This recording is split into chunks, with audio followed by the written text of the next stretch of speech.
There are great things happening historically across the African continent. You have the kingdoms of Kuba and Luba in Central Africa.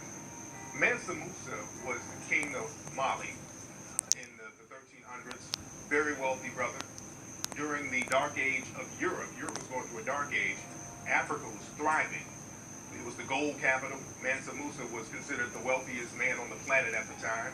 Mansa Musa had a very well-known pilgrimage to Mecca, where he went to Egypt and went to Mecca and went through Egypt, and he gave out so much gold, it threw off the Egyptian economy.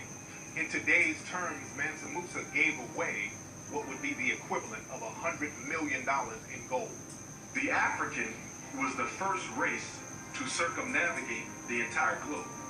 All over Africa, all over the world, the peoples of color that they call Africans, Alpulanians, we were all over the world. So to say that in Ghana, they had the Ashanti, they had, all over, we had powerful dynasties, so innumerable we couldn't even name them.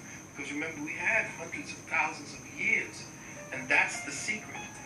They cut us off at 6,000 because anything beyond that they can say is mystery. They can say is myth.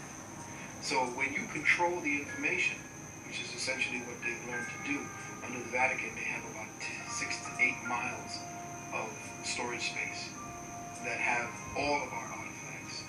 And the Virgin Mother being black, all of the faces. We have to take apart the layers that are actually constructed in the lie. They're layered. For instance, you have a discipline in academia called Egyptology. Now, what is Egyptology? They say, well, it's the study of Egypt. Well, no, it's not the study of Egypt.